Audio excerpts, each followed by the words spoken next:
قل اغیر اللہ اتخذ ولیا فاطر السماوات والارض، کہا کہ ان سے کہیے، ان سے پوچھیے، کیا میں اللہ کے سوا کسی اور کو بھی ولی بنا لوں جبکہ آسمانوں اور زمین کا پیدا کرنے والا صرف اور صرف وہی اللہ ہے۔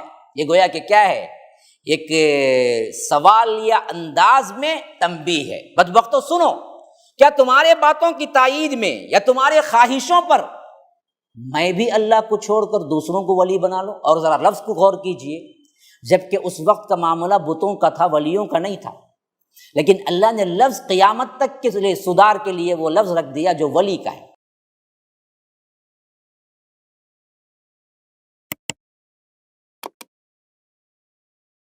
قل اغیر اللہ اتخذ ولیا، ان سے کہیے کہ کیا میں اللہ کے سوا دوسروں کو ولی بنا لوں جبکہ اللہ کیا ہے، آسمانوں اور زمین کا فاطر ہے۔ فاطر السماوات والارض، اللہ تبارک و تعالیٰ جب آسمانوں اور زمین کا پیدا کرنے والا ہے تو میں کسی دوسرے کو ولی کیوں بناؤں جی؟ کیوں سمجھوں کہ دوسرا بھی میری ہیلپ کرے گا؟ یہی اللہ تبارک و تعالیٰ کا قرآن آج تک ہے۔ آج اس قرآن کی اس آیت کے ذریعے ہم تمام ان لوگوں کو جو اولیاء کو اللہ کی شرکت میں، اللہ کی ذات میں، اللہ تبارک و تعالیٰ کے صفات میں شریک کیے بیٹھے ہیں، بریلویوں سنو، اللہ کے اس کلام کو سنو۔ دیکھو سورہ انعام کی آیت نمبر 14 میں اللہ تم سے پوچھ رہا ہے کہ تم اللہ کو چھوڑ کر کیوں بناتے ہو دوسروں کو ولی جبکہ اکیلا اللہ پیدا کرنے والا ہے آسمانوں اور زمین۔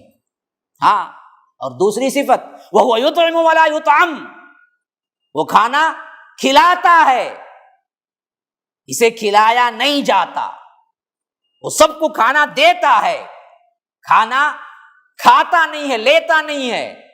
اور تمہارے ولی بوندی لیتے ہیں، تمہارے ولی عود بتی لیتے ہیں، تمہارے ولی چادر لیتے ہیں، درگاہ کو جاتے ہو تو تم چیزیں لے کے جاتے ہو، مسجد جاتے ہو تو خالی ہاتھ آتے ہو، جولی بھر کے لے جاتے ہو اللہ تبارک و تعالیٰ کے عطیات۔ صاف اعلان ہو رہا ہے، دیکھیے اللہ کے رسول آپ پہنچا دیجئے، کون ہے فاطر السماوات وہو یطعم ولا یطعم، جو کھلاتا ہے کھاتا نہیں ہے۔ اب بتاؤ تمہارے اولیاء میں سے کون تھے جو زندگی میں کبھی نہیں کھایا، صرف دوسروں کو کھلایا؟ اگر یہ شرط کسی میں پوری ہوتی ہے تو جاؤ ان سے بھی مانگو، اگر نہیں ہوتی ہے تو اللہ کے لیے اس شرک سے بچ جاؤ ورنہ جہنم جاؤ۔ کون ہے جو کوئی ولی کا آپ نام لو اور بتاؤ کہ زندگی بھر اس نے کبھی کچھ کھایا نہیں، صرف کھلاتا رہا؟ کوئی نہیں ہے۔ عبد القادر جیلانی کھاتے تھے تمہارے اپنے قول کے مطابق بھی، جب تک زندگی میں گزارا وہ بھی کھائے ہیں، اللہ کے رسول صلی اللہ علیہ وسلم بھی کھائے ہیں، علی بھی کھائے ہیں، حسنین کریمین بھی کھائے ہیں، علی اجوری بھی کھائے ہیں۔ کون ہے جس کو تم مانتے ہو جسے ثابت کر دو کہ انہوں نے نہیں کھایا ہے؟